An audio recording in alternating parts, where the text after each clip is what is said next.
lagi untuk anak didik kami kelas 11 IPA 1 dan 11 IPA 2. Biarpun dalam situasi corona kita tetap belajar jarak jauh, Ibu tetap menerangkan dari rumah, kalian mengikutinya. Ibu yakin bisa kalian ikuti nanti setelah Ibu terangkan.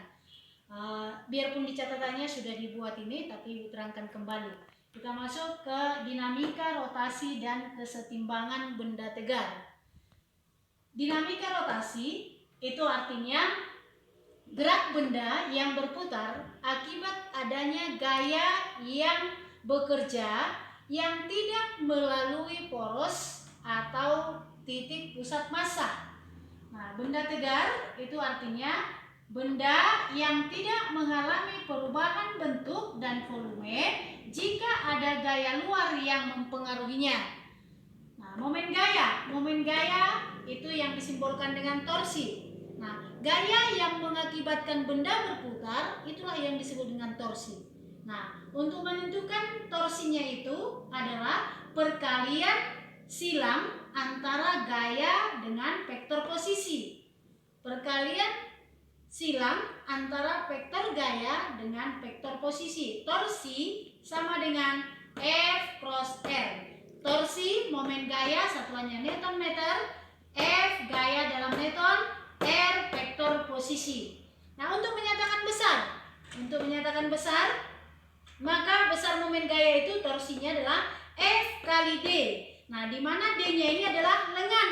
Nah, lengan momen itu adalah merupakan panjang garis yang dibentuk dari titik poros P sampai memotong tegak lurus F. Nah, misalkan ini ada batang aki ya dengan poros P.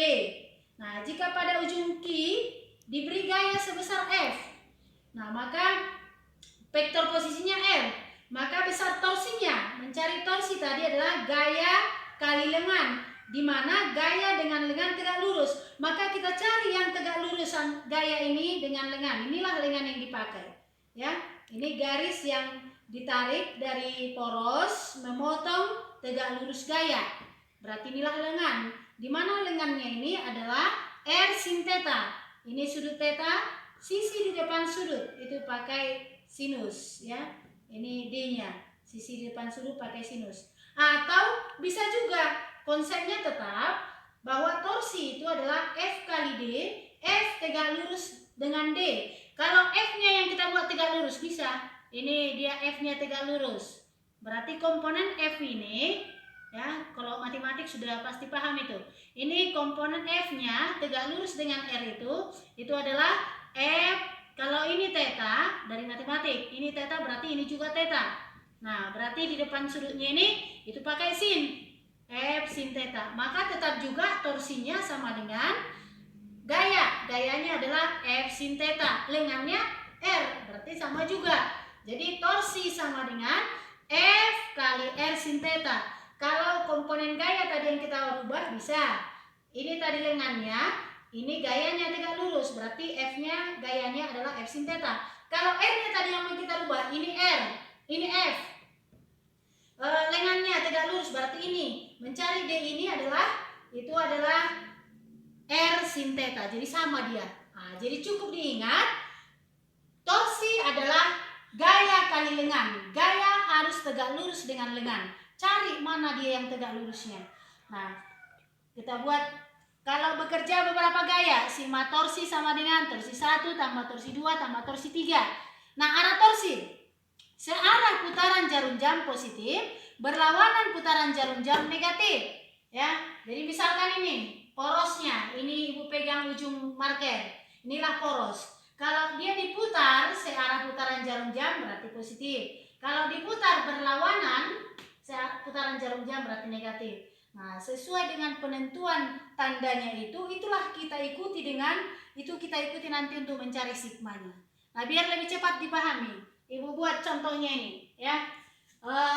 Misalkan inilah pintunya ini, inilah poros, dia bisa berputar, ya. Inilah lengannya. Nah, kalau Ibu tarik ini tegak lurus Ibu kemari, berarti lengan dengan gaya tarik Ibu tegak lurus. Inilah torsi terbesar. Ya. Kalau makin kecil suruhnya itu torsinya kecil. Jadi udah bisa dipahami. Kalau dia ditarik, ini kita buka searah putaran jarum jam ini, berarti torsinya positif. Kalau kita menutupnya itu nanti torsinya negatif. Itulah contoh praktisnya. Nah, sekarang masuk kita ke contoh soal. Contoh yang sudah Ibu tugaskan, ya. Nah, bagian C-nya ada batang peki, ya. Porosnya di tengah itu titik O. Jarak dari O ke Q 4 meter, O ke P 4 meter. Kemudian ada titik A di sini. Jaraknya dari O itu adalah 2 meter. Nah, tentukanlah momen gaya di titik O. Nah, menentukan momen gaya di titik O berarti ada 4 gayanya bekerja, F1, F2, F3, F4. Kita ingat mencari torsi tadi, itu adalah F harus tegak lurus dengan R. Nah, kemudian F-nya, gayanya tadi harus ini tidak boleh melalui pusat massa, ya.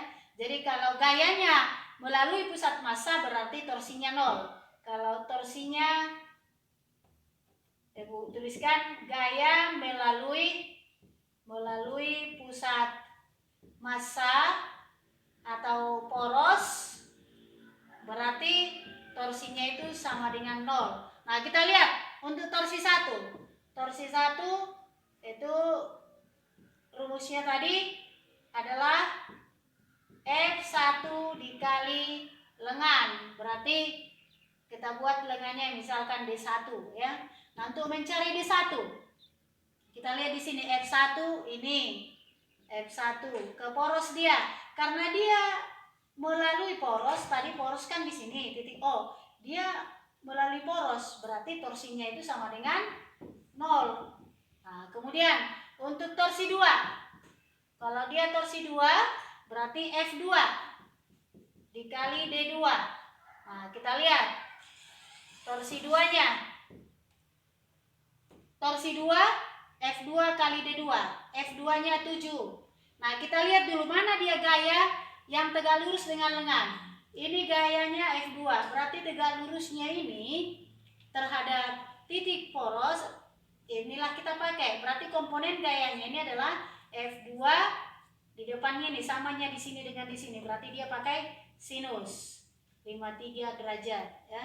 Berarti kita tuliskan F2 komponen gaya kali lengan. Gayanya berarti nih F2 sinus 53 derajat. Lengannya adalah 2. Sama dengan F2-nya 7 kali 0,8 sinus 53 0,8 kali 2 sama dengan 14.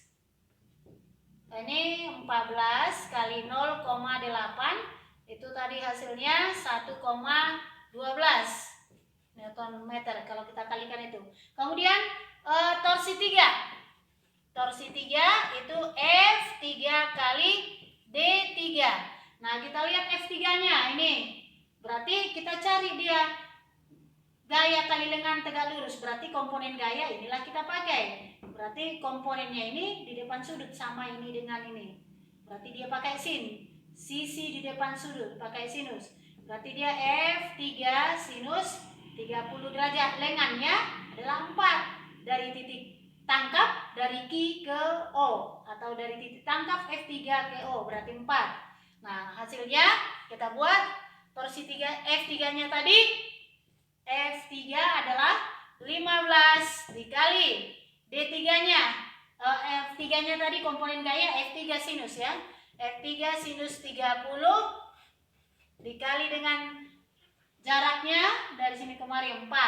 Berarti hasilnya ini adalah sinus 30 setengah kali 4, 2 kali 15, 30 Newton meter.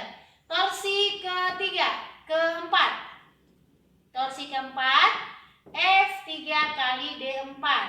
Maka torsi keempatnya sama dengan F3-nya F4, ya, F4.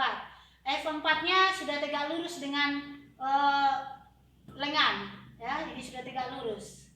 Berarti langsung kalikan. F4-nya 7 kali lengannya. Ini lengannya Sudut tegak lurus berarti 4. 7 kali 4 28 Newton meter. Nah, sekarang arahnya kita lihat. F1 tadi torsinya 0 karena dia melalui poros. F2 ini poros, letakkan ujung pulpenmu di porosnya di titik O. Ikuti putar sesuai arah gayanya, berarti ke bawah. Nah, kalau dia berlawanan kita buat negatif, berarti ini negatif. Negatif. Ya. Kemudian torsi ketiga. Ini gayanya, letakkan porosnya di sini. Ujung ini porosnya, ikuti putaran F-nya. Berarti berlawanan juga. Berarti torsinya juga negatif. Keempat, letakkan poros di ujung pulpennya, di poros. Putar gayanya. Berarti si arah putaran jarum jam. Nah, berarti dia berharga positif. Nah, maka sigmanya, sigma torsi di titik O itu kita jumlahkan. Torsi 1 tambah torsi 2 tambah torsi 3 tambah torsi 4 sama dengan torsi 1 tadi 0, torsi 2 min, langsung kita buat kurang 1,12, torsi 3 kurang 30, torsi 4 positif 28. Maka hasilnya min 30 tambah 28 minus 2. Minus 2 tambah min 1,12 berarti 2 minus 3,12 Newton meter. Artinya tanda negatif tadi penentuan pertama kita buat berlawanan putaran jarum jam. Nah, itulah pembahasan kita. Nanti kita lanjutkan lagi untuk soal yang kedua.